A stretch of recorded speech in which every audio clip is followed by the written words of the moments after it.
So welcome back to my another video. आज भी मेरे पास बहुत सारे अपडेट्स है, वीडियो को अंत तक जरूर देखिएगा। तो चलिए सबसे पहले हम बात करते हैं अविनाश और फुकरा इंसान के बारे में। तो कल घर के अंदर अविनाश और फुकरा इंसान के बीच पे एक बड़ी लड़ाई हो गई। तो चलिए मैं आपको ये लड़ाई बिल्कुल शुरुआत से बताता हूँ। जैसे कि अविनाश को एक सीक्रेट टास्क दिया गया था कि अगर वो तीनों टास्क कंप्लीट कर लेते हैं तो एलविश यादव कैप्टन नहीं बन सकेंगे, और फुकरा इंसान को इस चीज की बिल्कुल भी खबर नहीं थी। फुकरा इंसान तो डंके के चोट पे कह रहे थे कि कुछ भी कर लो, एलविश को कैप्टन बना के रहूंगा। तो जब अविनाश ने ये तीनों टास्क अच्छी तरीके से कंप्लीट कर ली और बिग बॉस ने ये कहा कि एलविश यादव कैप्टन नहीं बन सकते हैं, तो फुकरा इंसान की कहीं ना कहीं ईगो हर्ट हो गई। और उसके बाद फुकरा इंसान ने ये साफ कह दिया था कि अगर एलविश नहीं बना कैप्टन तो अविनाश को भी बनने नहीं दूंगा, चाहे तो पूजा मैम को सपोर्ट कर लूंगा। और आज घर के अंदर कैप्टनसी का टास्क हुआ जिसका संचालक बनाया गया फुकरा इंसान को। तो टास्क ये था कि जो मिट्टी के कीचड़ है उससे बीबी के ऊपर पे अच्छी तरीके से बीबी लिखना था। बट जैसे टास्क स्टार्ट हुआ सारे लोग चढ़ गए अविनाश के ऊपर। अविनाश को लिखने का मौका तक नहीं दिया गया। आशिका तो अविनाश के बीवी के साइन के ऊपर से हाथ तक नहीं हटा रही थी। फिर अविनाश उन्हें गुस्से के मारे बैल बोल देते हैं और तभी फुकरा इंसान बीच पे आके ये कहते हैं कि अगर मैं ये चीज बोलता तो बॉडी शेमिंग हो जाती। इसके बाद चालू हो जाती है इन दोनों की लड़ाई, जो कि बहुत इंटेंस मोमेंट तक चली जाती है। दोनों एक दूसरे को बहुत कुछ सुनाते हैं। अविनाश ये कहते हैं कि कल वाली हार की वजह से तू आज ये सब कुछ कर रहा है, अच्छी तरीके से दिख रहा है। फुकरा कहते हैं कि कौन सी हार, मैं तो कल हारा ही नहीं था। तू रोज सुबह उठकर एलविश के पैर पकड़ ले, क्योंकि एलविश की वजह से तू दिख रहा है, वरना लड़कियों के पीछे छुपा रहता। ये लड़ाई इतनी ज्यादा हीटअप हो जाती है कि बेबिका और फलक आकर दोनों को सेपरेट करते हैं। और एट दी एंड जैसे कि मैंने पहले ही बताया कि फुकरा इंसान संचालक थे, तो घर की नई कैप्टन बनती है पूजा भट्ट। एनीवेज इन सारी लड़ाइयों के बाद अविनाश को बहुत ज्यादा हेट मिल रहा था सोशल मीडिया पे, स्पेशली एलविश यादव के फैंस के थ्रू। तो अविनाश के इंस्टाग्राम पे एक पोस्ट आया जहाँ पे ये कहा जा रहा है कि कुछ कंटेस्टेंट्स के फैंस इतने ज्यादा हेट दे रहे हैं उसके फैमिली को, फ्रेंड को, टीममेट को, हर किसी को रेप थ्रेट दे रहे हैं, डेथ थ्रेट दे रहे हैं, मतलब कि जो बोल सकते हैं वो बक रहे हैं। तो प्लीज इस चीज को यहीं पे स्टॉप कर दो, क्योंकि इतना टॉक्सिसिटी कोई इंसान बर्दाश्त नहीं कर सकता। प्लस इन्होंने साइबर क्राइम और मुंबई पुलिस को भी टेक किया था इस चीज पे। एनीवेज अगर हेट की बात हो रही है तो ये भी बात कर लेते कि फुकरा इंसान को भी हेट मिल रहा है एलविश यादव के फैंस के थ्रू। तो इसी चीज के ऊपर पे बात करते हुए टिकट इंसान अपनी मम्मी के ब्लॉगिंग चैनल पे कुछ ऐसा कहते हैं।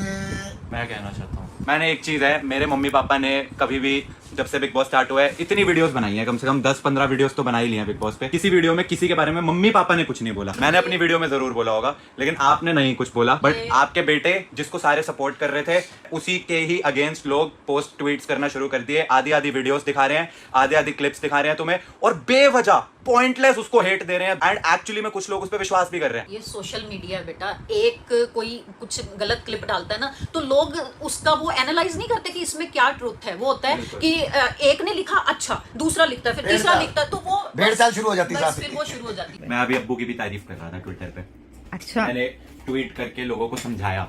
मैंने कहा कि ट्विटर पे ना बहुत सारे बुद्धिजीवी बैठे हुए हैं। वो क्या करते हैं, हाफ बेक ट्रुथ और आधी अधूरी इनकम्प्लीट क्लिप्स दिखा के मैनिपुलेट करने की कोशिश कर रहे हैं ऑडियंस को, और अभिषेक के अगेंस्ट बेफिजूल की हेटरेट फैलाने की कोशिश कर रहे हैं।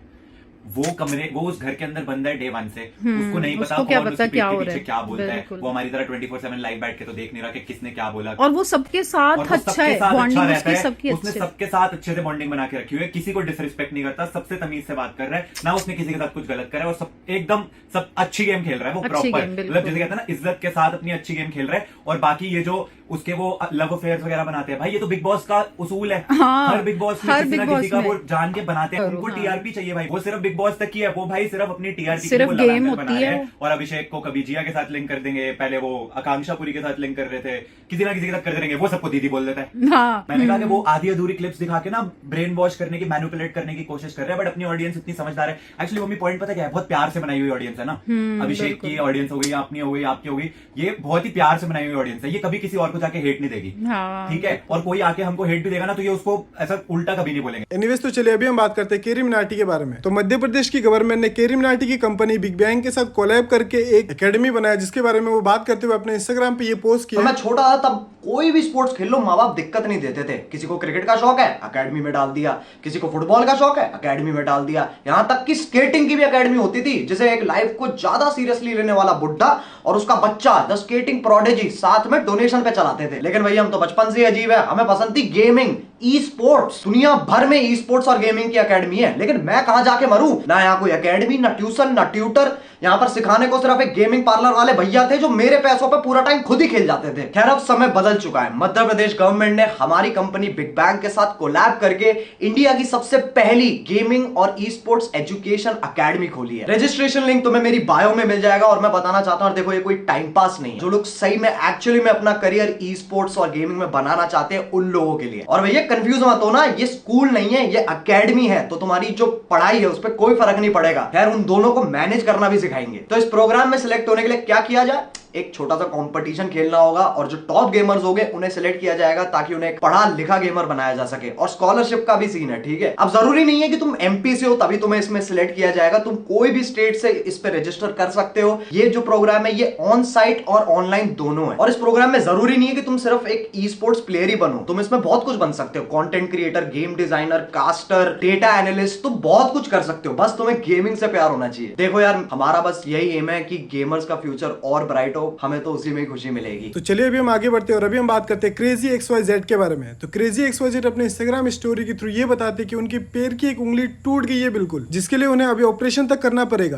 भाई बहुत सारे मैसेजेस आप लोगों के आ रहे थे कि आपके पैर में फ्रैक्चर हो गया तो आप ठीक हो या नहीं हो। तो भाई मैं एकदम ठीक हूँ। ऐसे तो पैर में तो दर्द हो रहा है, अभी मैं आपको दिखाता हूँ। और अभी मैं हॉस्पिटल ही जा रहा हूँ। अब मुझे नहीं पता कि इसका ऑपरेशन होके जुड़ेगा या फिर इस पे प्लास्टर होगा या कोई और तरीका यूज़ किया जाएगा, लेकिन अभी जो है हॉस्पिटल जाके ही पता चलेगा। क्योंकि कल रात को काफ़ी लेट हो गया था, तो मैंने डॉक्टर से एडवाइस लिया। उन्होंने बोला कि कल इसका ट्रीटमेंट हो जाएगा। काफ़ी लोग पूछ रहे थे कि चोट कैसे लगी। तो भाई हम लोग एक वीडियो शूट कर रहे थे और ये कल की बात है। कल वीडियो शूट करते टाइम शाम को लगभग फिनिश ही हो गया था, लास्ट बचा हुआ था पार्ट, और उसमें ही जो है मेरा पैर में एक झटका लगा बहुत तेज। कल ये जो उंगली है ना भाई, ये ऐसे, अब तो ये पास आ रखी है, कल ये ऐसे हो गई थी, यहाँ पे ऐसे हो गई थी, ये टेढ़ी इस तरीके से, और बीच में इतना गैप बन गया था क्योंकि उंगली टूट गई थी। अभी भी टूटी हुई है यहाँ से। भाई हॉस्पिटल आ चुका हूँ। इधर है ऑपरेशन थिएटर और इधर अब इसमें जाने वाले हैं।